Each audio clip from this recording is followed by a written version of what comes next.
Okay, what's going on, guys? Welcome to a brand new episode of Energized. Ross, I had to wear the jersey. What did you make of Ireland's first two games before we get into this season's Premier League show? I was actually really disappointed with Ireland in both games. I thought the squad selection was poor, and I thought the team selection was poor on both choices. I was actually really excited for Stephen Kenny to take over. I was excited to see what sort of brand of football he would play. But I thought there were simple omissions from the squad, like Aubameyang and Smallbone, who both played majority of Southampton's games since the restart. Yeah. And only Manchester United had less losses than Southampton since the restart. Like, Southampton were one of the hottest teams since the restart. Both left out of the senior squad. And then in terms of team selection, like picking Robbie Brady and Jeff Hendrick, those guys haven't kicked the ball since March. Like Callum O'Dowda scored one goal in the championship in 32 games, played 18 times for Ireland, never scored. Adam Ida scored a hat-trick against Preston and then played 19 other games without scoring a goal for Norwich. And he was starting when you had the two Southampton boys there who both scored more. Callum Robinson scored a goal for Sheffield United, went on loan to West Brom, then scored 3 goals in the championship, didn't get the nod. I can't give out about picking Aaron Connolly because I think he's going to be our best player in about 5 years' time. 100% agree. By a long shot. I just thought it was very, very strange. I've never seen Jason Molumby play before. I think I saw him playing against Armenia in under 21s game, but that was the first time I was like, right, this is a competitive game in my eyes. And I was like, seems like grand. The one thing that we were confident in was our centre halves, and they were shy. To be honest, I was disappointed that Stephen Kenny used this time to experiment when he actually should have been trying to find his best 11 to go out there and beat Slovakia. So, obviously, people know that we drew and then lost. What would you do differently now in the build-up to the Euro qualifiers? Because the next game is the big one. It's our World Cup final. For me, it's actually quite difficult now because. Well, let's start at the back. Well, I played the exact same, probably back four. I might actually put Matt Doherty on the bench and start Seamus Coleman. I just think if you want to be as solid as you can defensively, I'd put Coleman in over Matt Doherty. I'd agree with that now. At the beginning, I wouldn't have, but now, yes. So the same back four. Yeah. Same back five, bar putting Coleman in for Doherty, right? Get into the midfield then. Would you stay with 3? Yeah, I'm just going to stick with the formation he has out because I assume he's not going to do a new formation for the next game. You know what? I would go James McCarthy just because he has been a defensive blanket in the past, and I feel like Ireland need to make sure they don't concede in this game. They need to make sure it's a real cup football game. I definitely play Hurahan. He played a lot for Aston Villa last year. He does like to have an L shot, and he's actually not bad on a dead ball either. So he definitely start. The other midfield option, I'm not 100% sure who I want. I think it'll be probably Jeff Hendrick, just because I think obviously Newcastle are after signing him.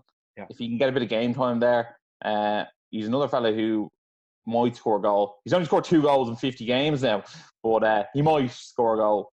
And then front three, I think Aaron Connolly. You might. Aaron Connolly is cemented on the left-hand side. And as much as people are really rallying behind Dave McGoldrick these days and thinking he's the main man and the way he's utilised at Sheffield United, he does a very good job for them.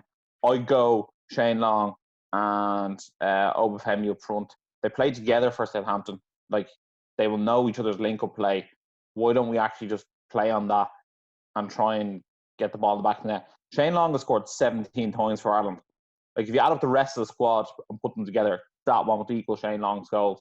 For me, he has to start. Yeah. Would I change anything in that? I think I'd go for that. Is there anyone else that could play on the right? In terms of subs, I'd have O'Dowda as a person, or sorry, not. Robbie Brady. I'd have Robinson.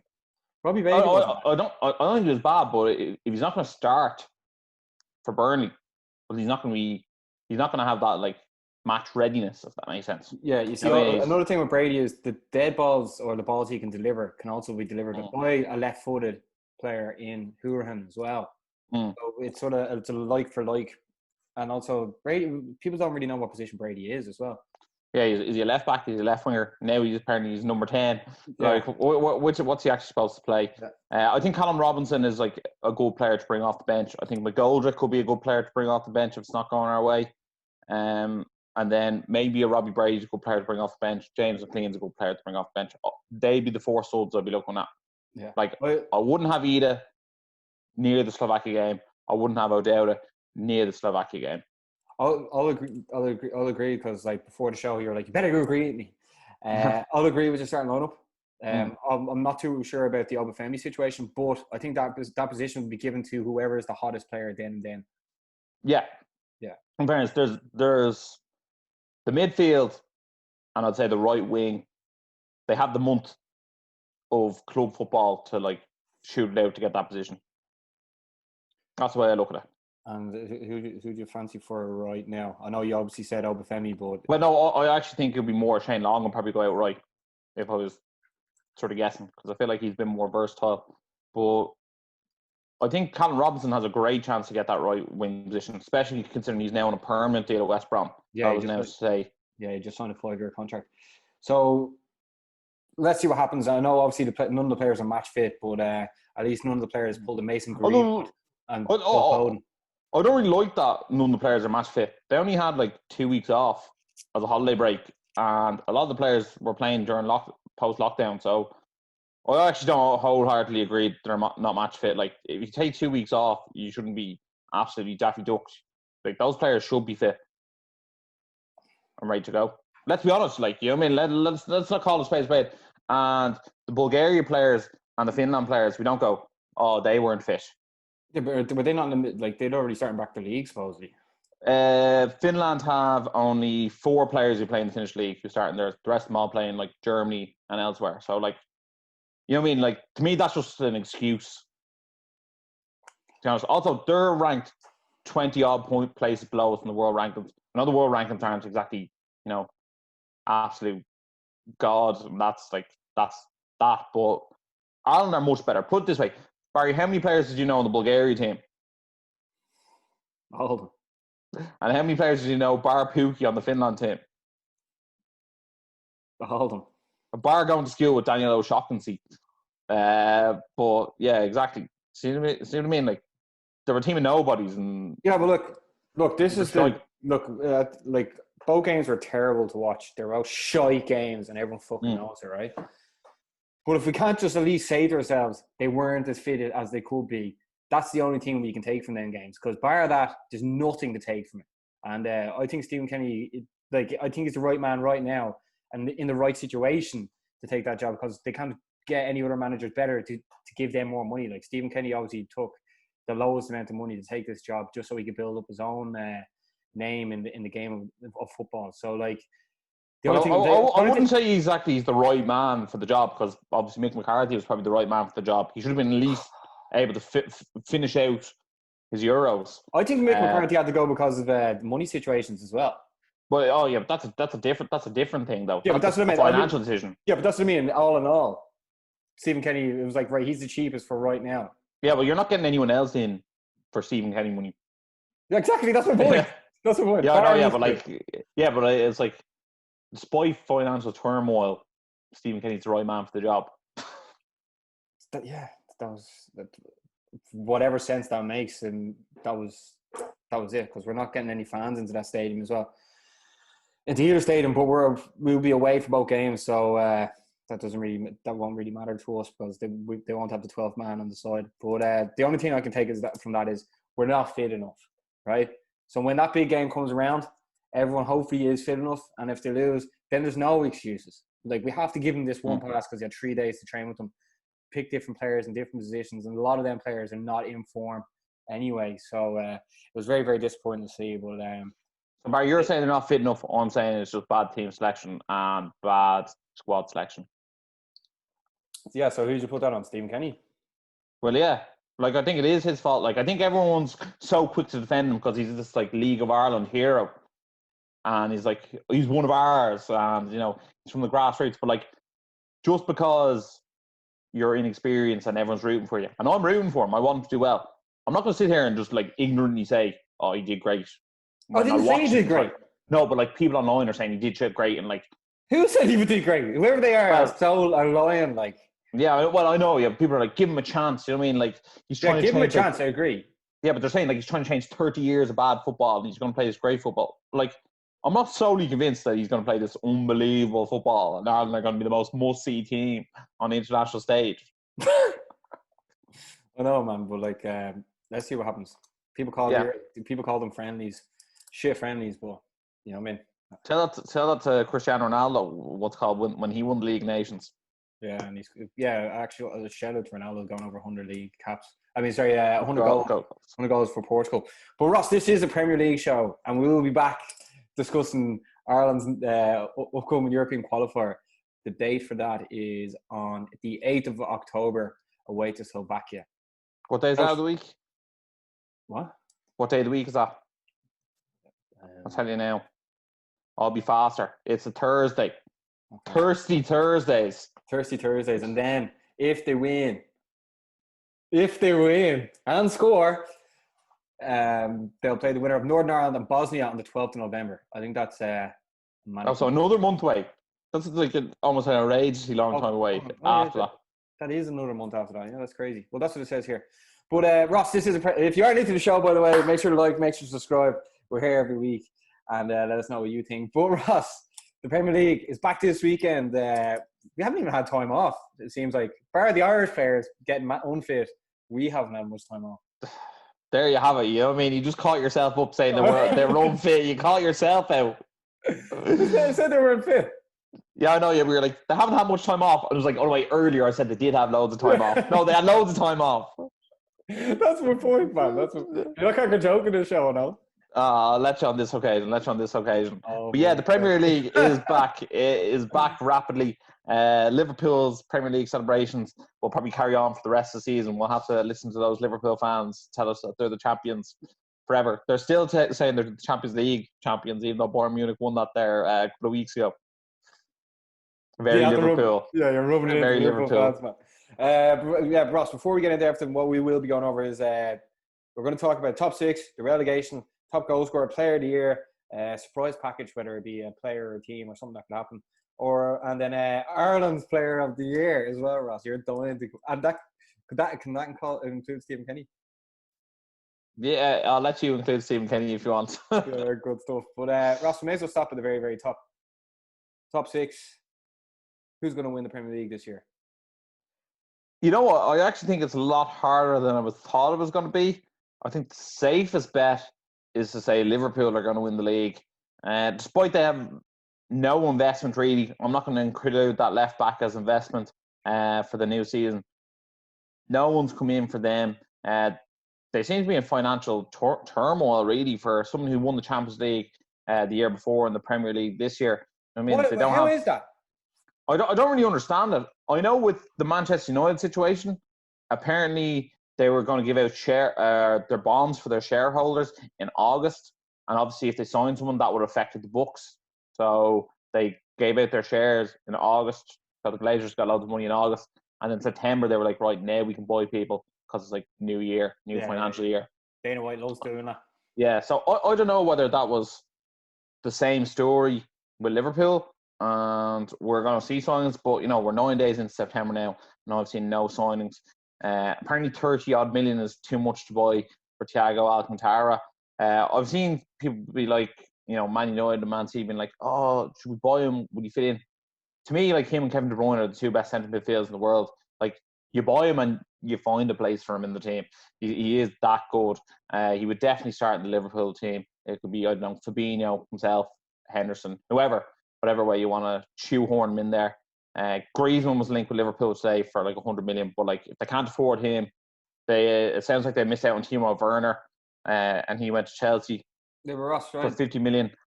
It seems like they're not going to spend any more than 30 million this season.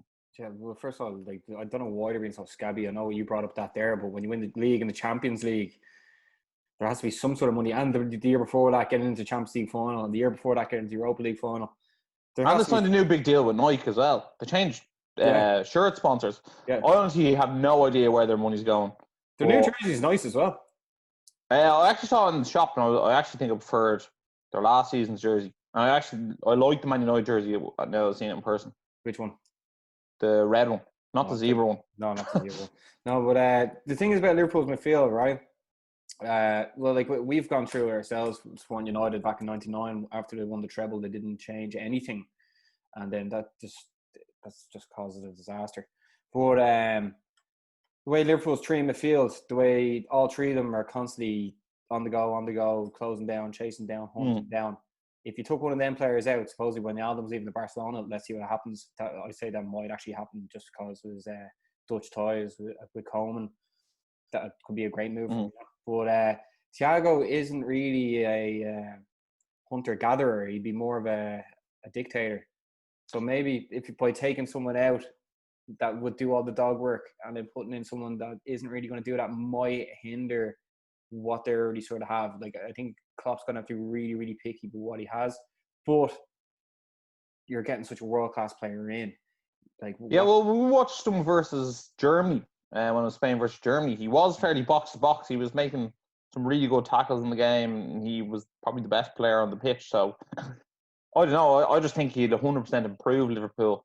And he could definitely adapt to that system. You can't be that good of a player and not adapt. Yeah, well, he's obviously trying to get the move and get the big money now. So, like, you know, players like they tend to perform at a very, very high level when contracts like negotiations come up. But let's get call a spade as you will. They need to invest in talent. Like, I'd say midfield.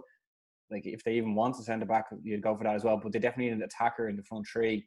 But like, Thiago would be an amazing signing for him. But there's something wrong if he hasn't already gone yet.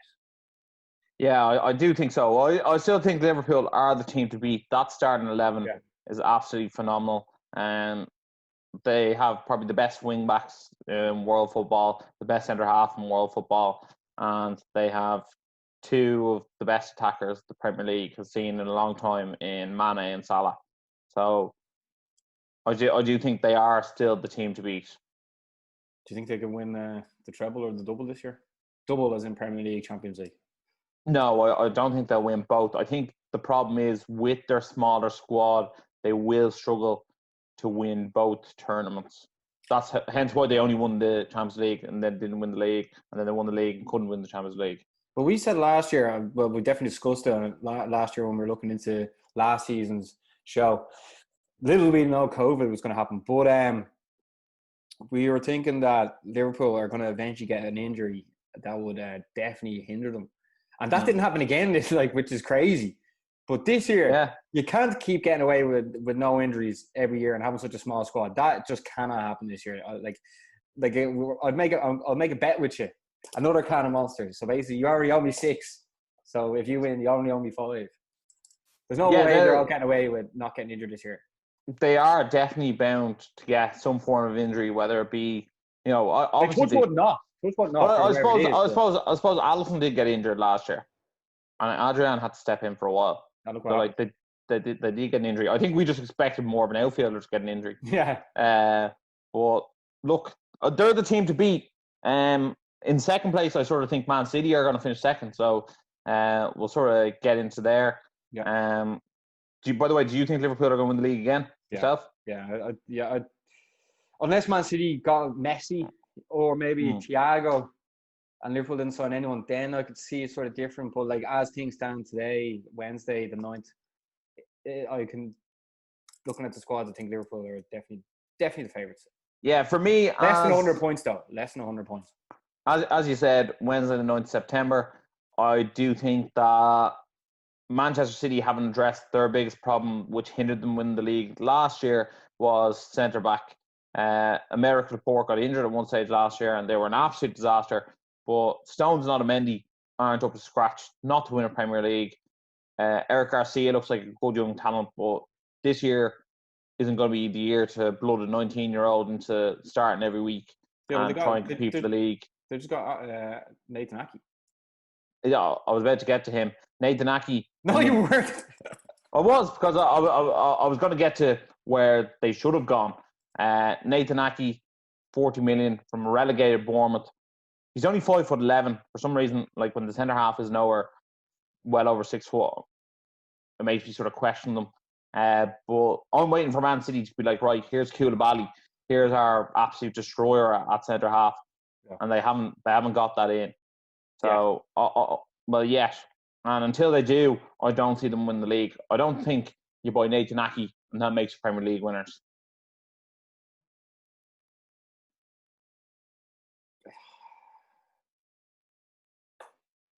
Right, so they have Kyle Walker, the right back, And Cancelo, who's also played left back, unconvincingly. They have Laporte, Ake, Fernandinho still there. I know that doesn't. He's not. They have Otamendi and Stones as well. Otamendi and Stones as well. And did they sign a left back? No, or is it? No, there's Zinchenko and Mendy still. Oh, Mendy. Okay, and then I think they have your man, the shaved head guy, Angelo. Oh yeah, from Leipzig. Yeah, I think they got. He's actually really good. If they can get him to stay, their left back's actually sorted. He's all right. But he's definitely the best of the three. Well, if Koulibaly comes in, you see, the thing is, they're still going to be able to score goals. You know, I mean, Kevin De Bruyne just won PFA Player of the Year. What a player! Like Jesus, that is, to watch him play football is unbelievable. It's just beautiful. Then, what are they going to do with their midfield and attack, Ross? Because obviously we know they have defensive frailties. I think lots of teams have defensive frailties. No one's perfect. Liverpool are basically the best. But what are they going to do with that midfield and Ross in attack? Because Aguero's after getting his knee surgery. Who knows what way he's going to react to that. One of the best players they ever played in the Premier League, David Silva's gone. Yeah, I think Gundogan's going to have to really step up and play a much bigger role in that midfield. I think alongside Kevin De Bruyne, I think Rodri's going to be the defensive midfield. I think that's their midfield starting three. And then up top, Sterling's obviously going to claim that left-hand side. I think there might be a bit of rotation on the right-hand side between Bernardo Silva and Riyad Mahrez. And then Jesus is going to play unless Aguero's fit. And once Aguero's fit, he has to start. Hold on. I don't 100% agree with that midfield of Gundogan, De Bruyne, and Rodri. Yeah, there's something about Gundogan that I'm not overly convinced by. I know he scored there for Germany as well. And for someone who nearly ended his career through injury, he's been playing a lot of games. But is this the time where Phil Foden gets into that team now? I think we'll see Phil Foden feature a lot. Yeah. But I don't think come, 19th of September, I think Man City's first game is. I don't think he'll be the first name on the team sheet. I think it'll be Gundogan. I think towards the latter end of the season, you'll see Phil Foden's game time increase a lot. How good do you think Phil Foden could be, Ross? I think he could be England's best midfielder. He looks like he has a serious eye for a goal, and on top of that, the Man City players are going to instill such confidence in him that I think he could be one of England's best players for a very long time. All right, so obviously him and Greenwood got kicked out of the England squad there recently, but let's play a game. Phil Foden or Mason Mount? For England or... Yeah. What am I picking? I think the ceiling is higher with Phil Foden. Phil Foden or Jack Grealish? I'll probably have Phil Foden. Jack Grealish looked alright when he came on for England, see that? Yeah, but there is something about him that I don't overly trust, and it's nothing to do with the Irish thing. It's just his off the pitch actions. I think his were a lot worse than Phil Foden's. Phil Foden was like some princess over in Finland, was like, or wherever she was. She was like, I want to hang out with you, and he was like, okay, yes. Jack Grealish was driving his car drunk. Not the same. And I feel like there's a lot more selflessness in Phil Foden than there is in Grealish. Who else would be? Maddison, yeah. Foden. Well, I'd still pick Phil Foden. I think Phil Foden's the best of those. You properly rate him then. Yeah, but the only thing is about him is he needs to put a bit more muscle on. He's very slight. Yeah, he is, yeah. Also, Declan Rice and Jack Grealish played centre mid for England there over the weekend. That was very strange the way they started. Calvin Phillips, Declan Rice, and he was the third midfielder. Oh, yeah. Whoever the third midfielder, I can't remember what it was. Like, that's three centre defensive midfielders. Was it Dyer? Maybe, yeah. I think it was Dyer. He was playing. I don't know if he was playing centre back though. Oh, I don't think so, because they brought like 10 centre backs. Yeah, all the centre backs. Yeah. So that's Man City coming second, right?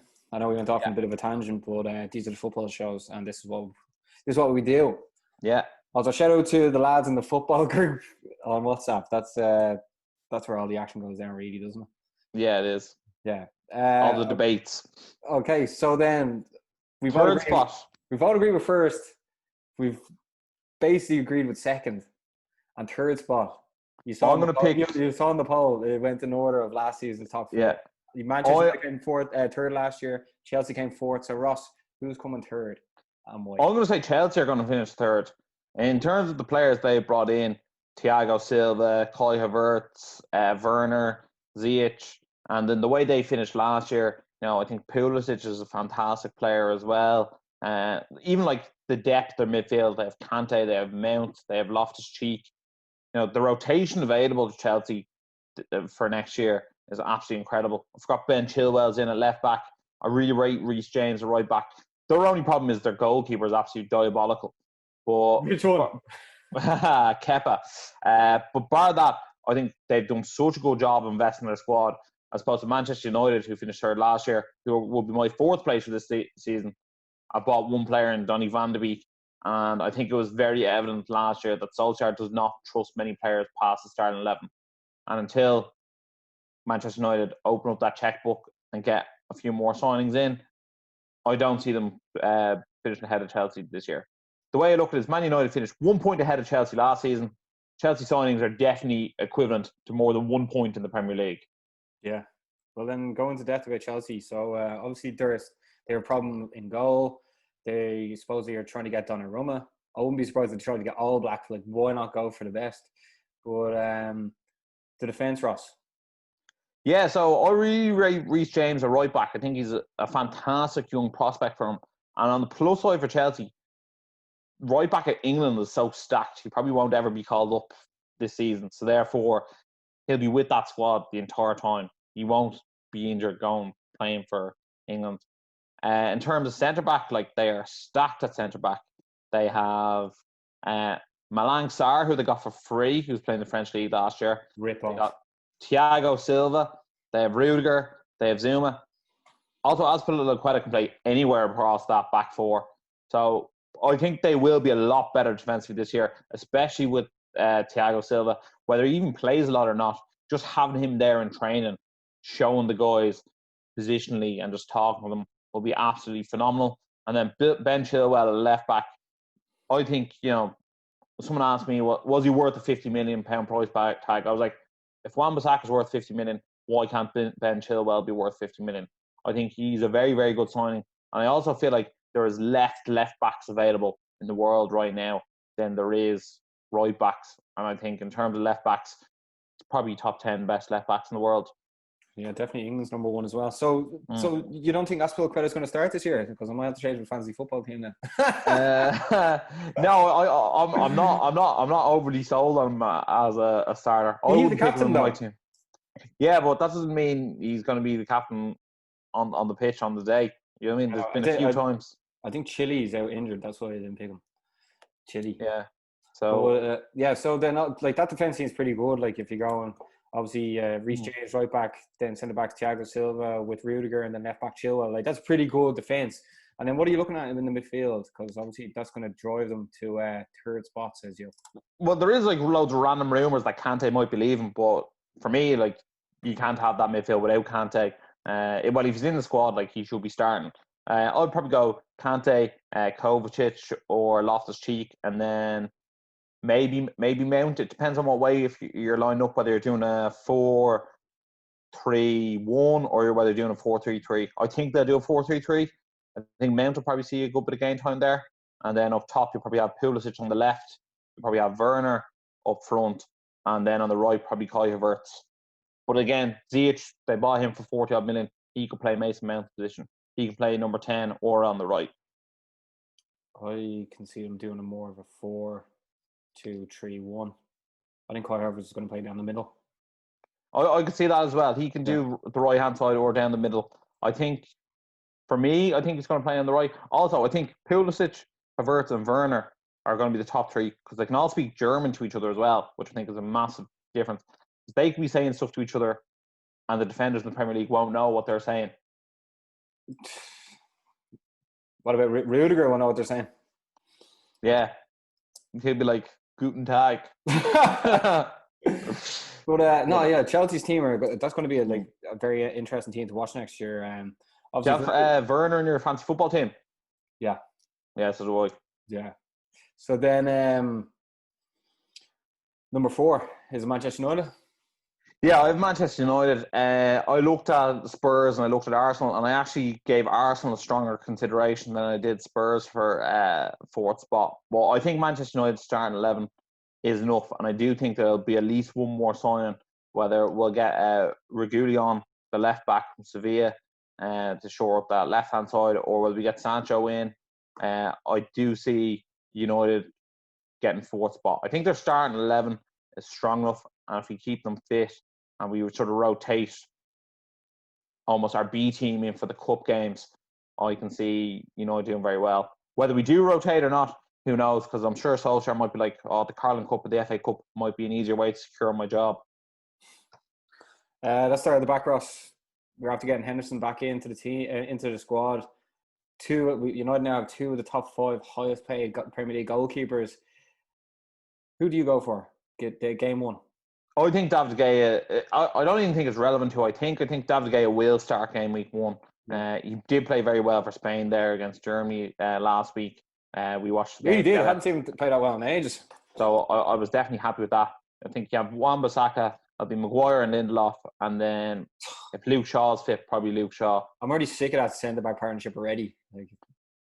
Yeah, well, in fairness, if it was up to me, I'd sign a centre half. I'm confident enough Greenwood can do a good job, sort of playing on the right wing if you need him to. I think not conceding goals is more important. As all good Manchester United teams did, they built from the back. You had Ferdinand Vidic, you had Yapstam, you had Irwin and Neville, you had Patrice Evra. I mean, our back was always solid, and it gives those 4 players that bit more chance to express themselves. That's not the when you look at the United's back 4, you're like, they're not going to concede much. You feel like Max. Yeah, but I do feel like a Diego Costa or someone could bully Lindelof. You know what I mean? Lindelof looks like he can be bullied. I'd love to sign your man from Leipzig, Manano, however you say his name. But he's an absolute monster. He scored for France there the other day as well. See, Martial scored as well. Well, not really, but he assisted one and then hit one, hit the post, hit the keeper, and went in. And he was like, "Yes."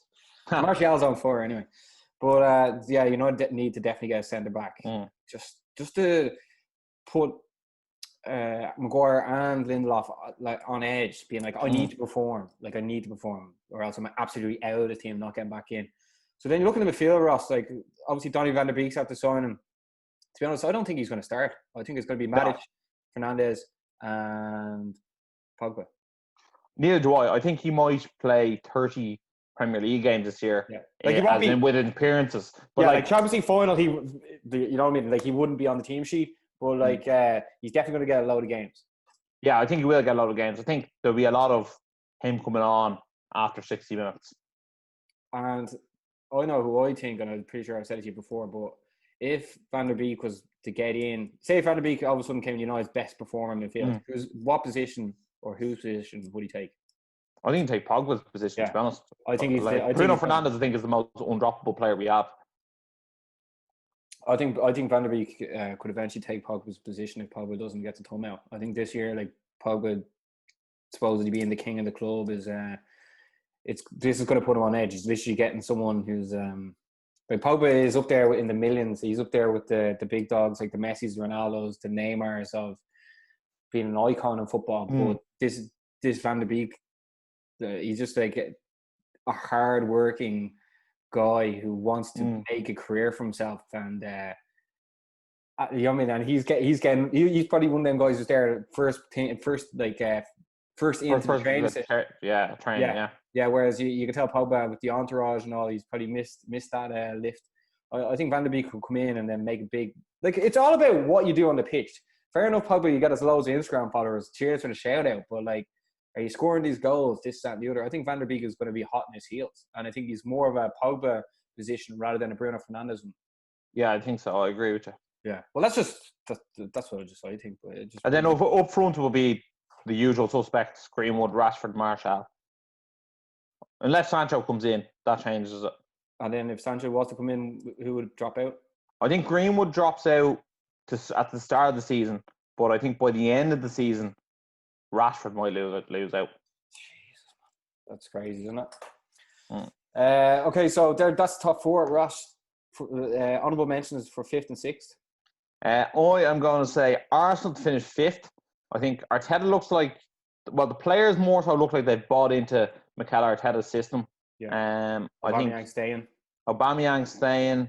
Lacazette is still there as well. Saka looks very, very good. Danny Ceballos, was that how you say his name? Yeah. He's coming back on loan. I thought he looked very bright come the end of the season. And then in terms of centre half, they have Saliba in there. I think Tierney looks like he's going to be one of the best wing backs in the league this season as well on the left hand side.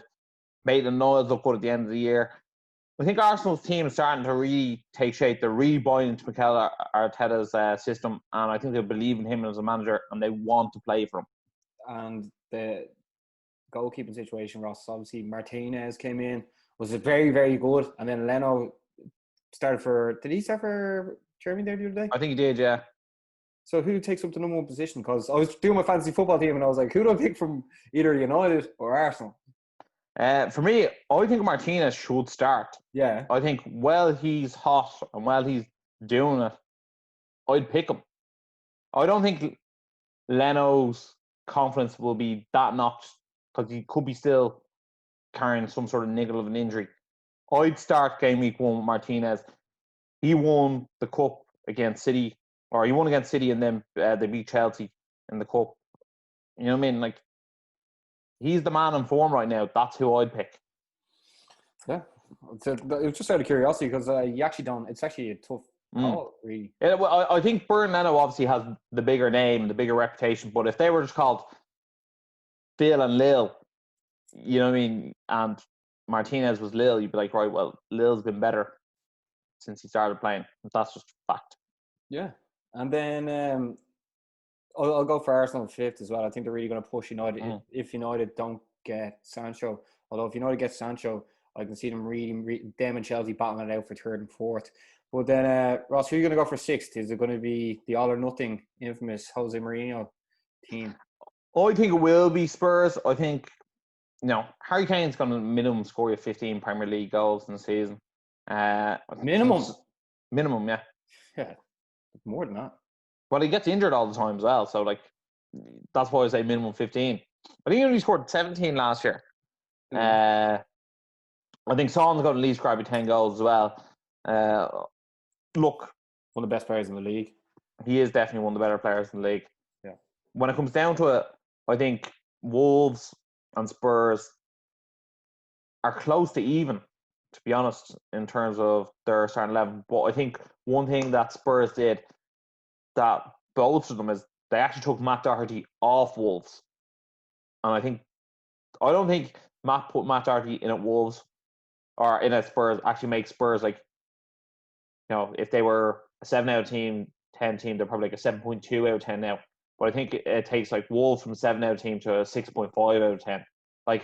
A lot of their attacking channel came from Doherty and Traore. And without Doherty there, I think that very much so weakens Wolves.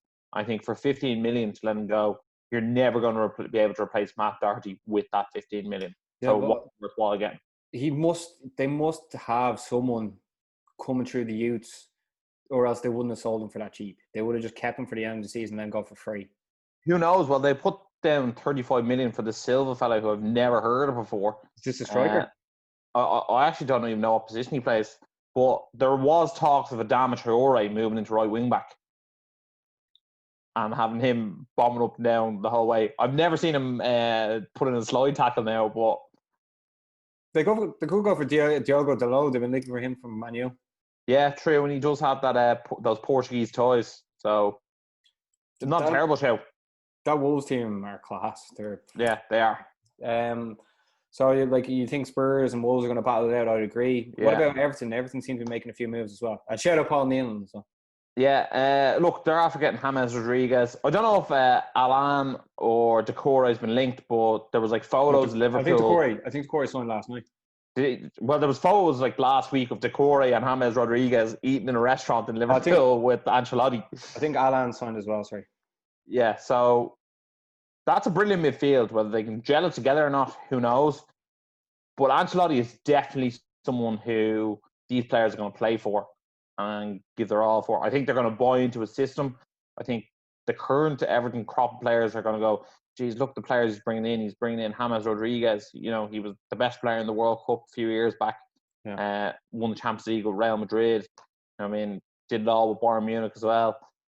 I think they're going to go, right, this is a serious talent that he's after bringing to the club. Yeah. He means business. I think Richarlison, and I even think Calvert-Lewin up front, you know what I mean, are going to get their fair share of goals. I can see them at least getting 12 goals each in the Premier League season.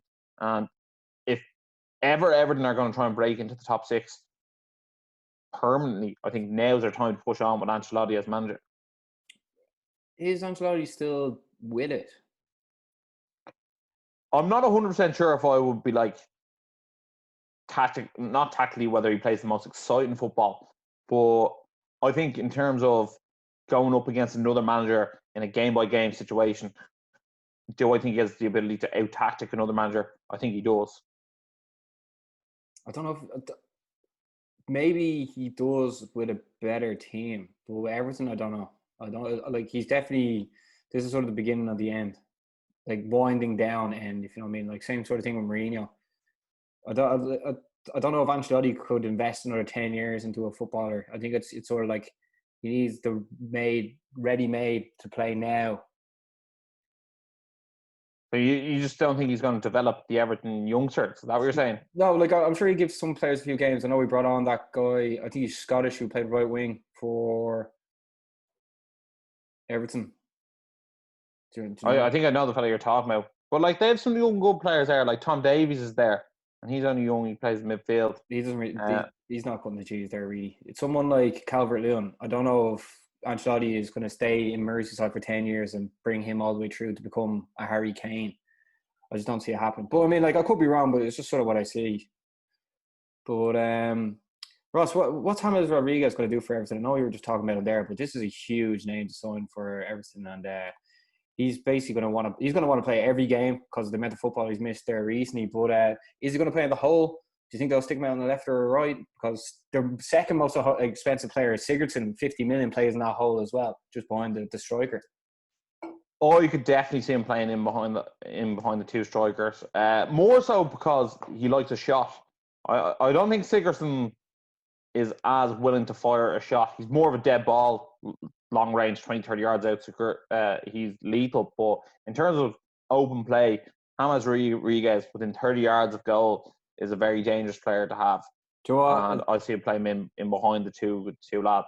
Joe, it just reminded me of that James Rodriguez move. If it works out for what we can sort of see it being, it would be like the Payet move to West Ham. I think it could be one of them sort of things, you know? It definitely could. He could, turn a club on its head almost. Yeah, or else it'll end up being a Balotelli to Liverpool. But the other side of Everton is they're very weak defensively. Like, I'm not sold on Michael Keane as centre half, and I think Pickford is like a very bang average goalkeeper as well. So defensively, I don't think they're great. Their wing backs are good, and James Coleman and Digne, but the rest of the team, I'm not like brilliant. Gary Mina, I think, is good. He's like massive, which I always think helps. Yeah. But I'm not mad on Michael Keane and Pickford. Is there any other teams who are funny enough in the England squad at the moment? Yeah, I'm not mad at them either, but I think Pickford's better than Keane. Is there any honourable mentions for the likes of like Sheffield United or Ross? Do you think they're going to be able to do anything, or does any other teams? I think Leeds have to get promoted. Yeah, Leeds, but I don't think Leeds are going to do enough to get into the sort of top six talks. I think Leicester City are a team who were leaving out altogether. Yeah, Leicester as well, yeah. Look, I think every year I question it and like I've been proved wrong, but can Jamie Vardy do it again? You know what I mean? I think that question gets asked every single year.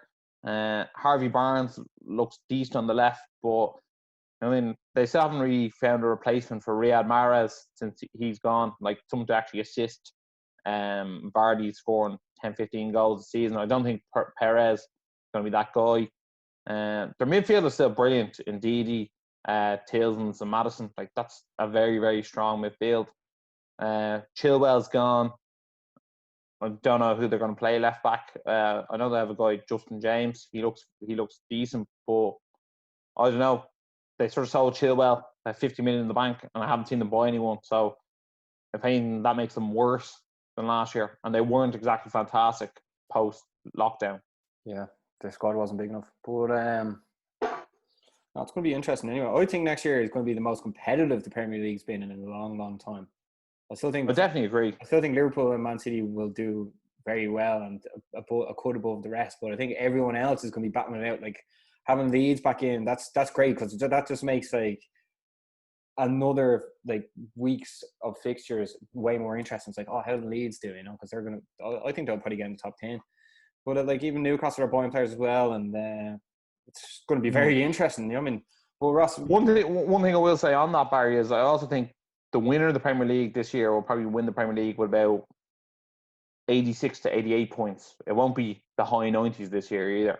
So you don't think the team that wins the league this year will get over 89 points?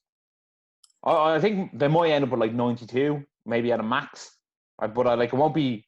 No one will be looking at the 100 points this season. Put it that way. Yeah, and I think the teams that finish fourth, instead of having like 66 points, it'll be over 70 points. Yeah. Okay. And then Ross, relegation. Let's get into it. Last year we thought Sheffield United would get relegated, and we were terribly wrong with that. But yeah, I actually find the relegation quite interesting this year.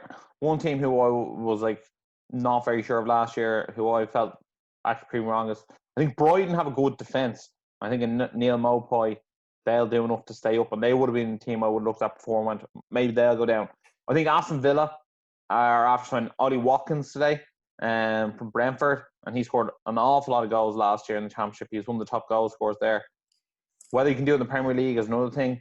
Yeah, I still think Aston Villa are going to go down, even with that signing.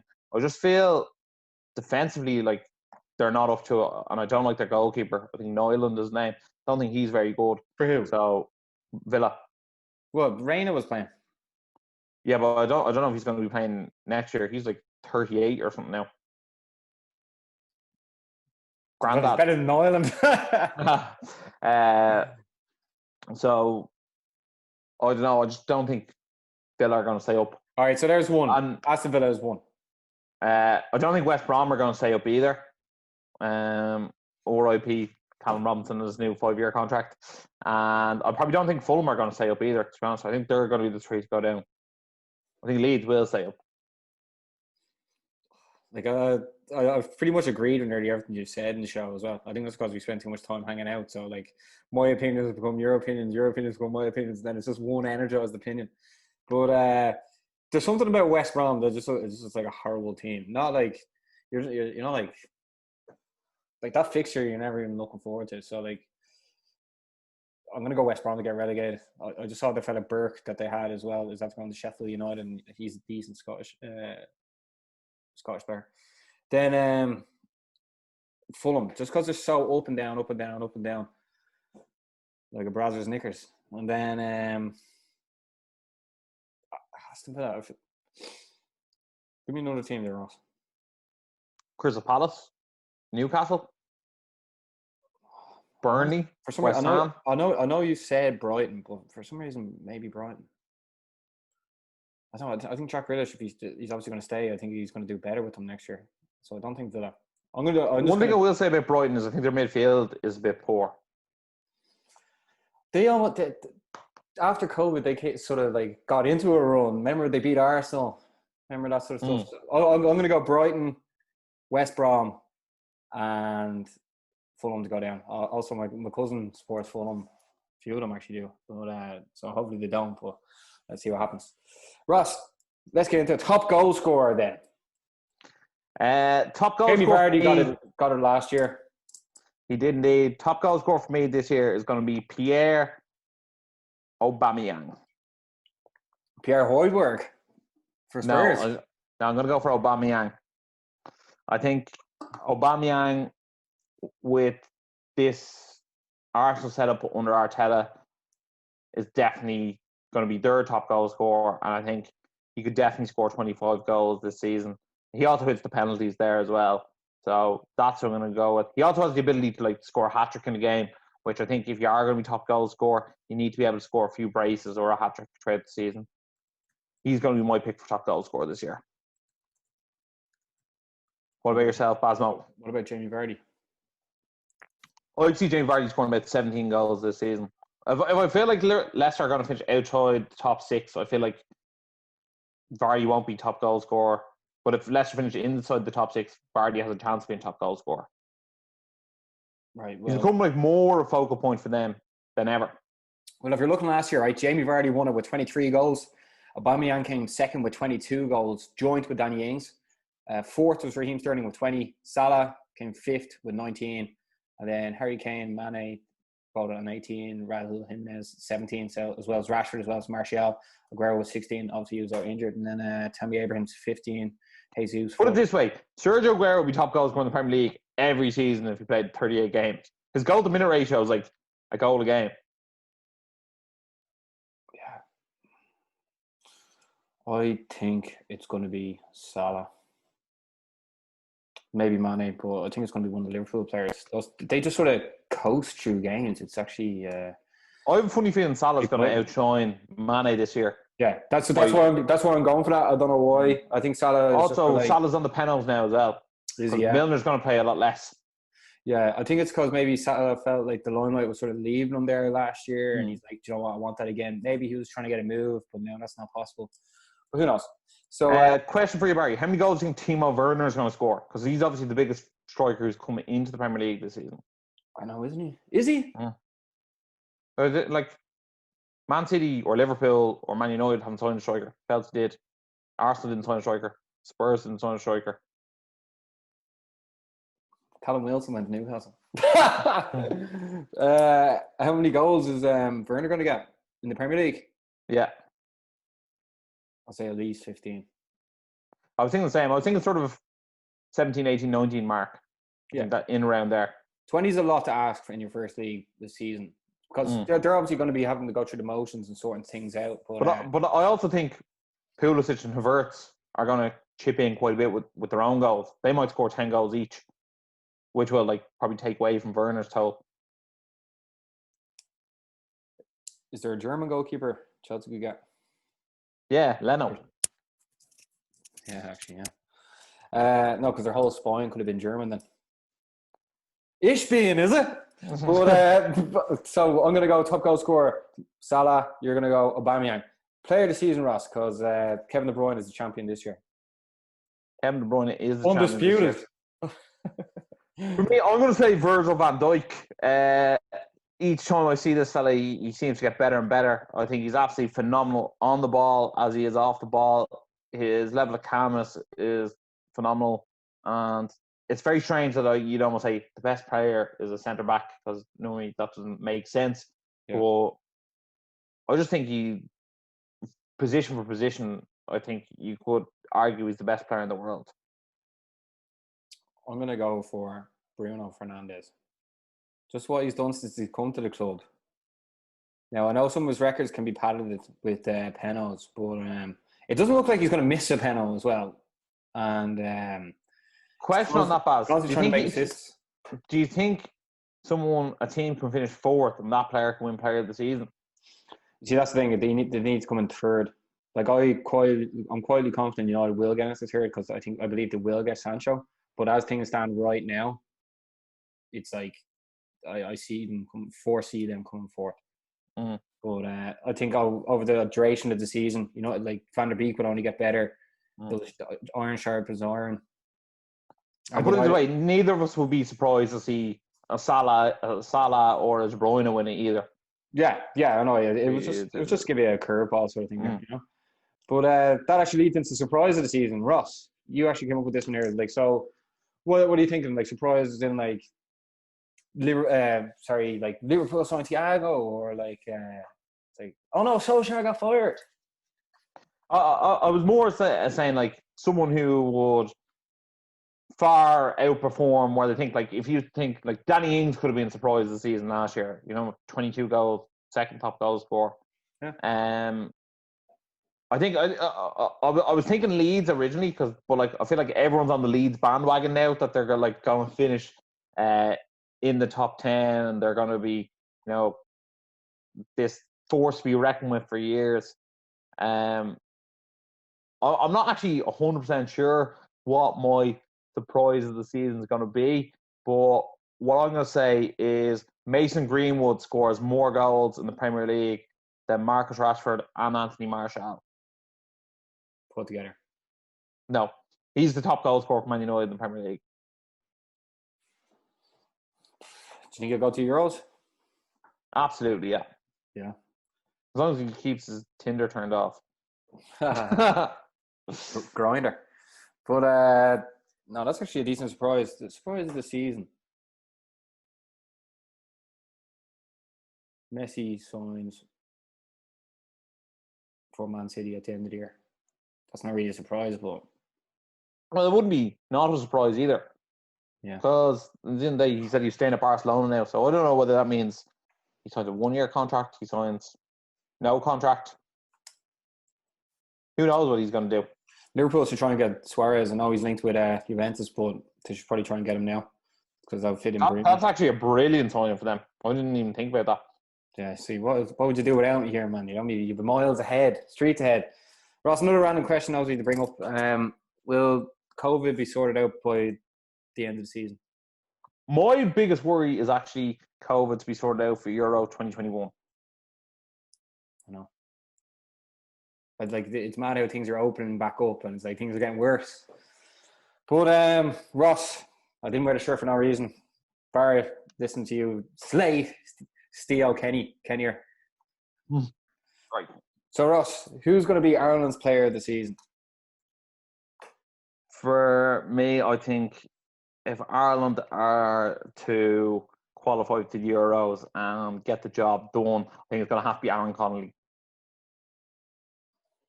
That's actually not a bad show. I'm just going to go for Doherty and just play it safe. But Ross, is there anything else to say? The Premier League is back this weekend. No, I think that wraps it all up, to be honest. First game's on Saturday. It's getting kicked off by Fulham versus Arsenal at 12:30. We're obviously going to do all the crack, and then United are back the week after as well as Man City. So it's going to be non-stop action kicking off this Saturday. Can't wait, Ross. And as I say to the lovely people that have been checking out the show and followed our whole journey. No, just make sure to like, share, subscribe, and as always, stay energized.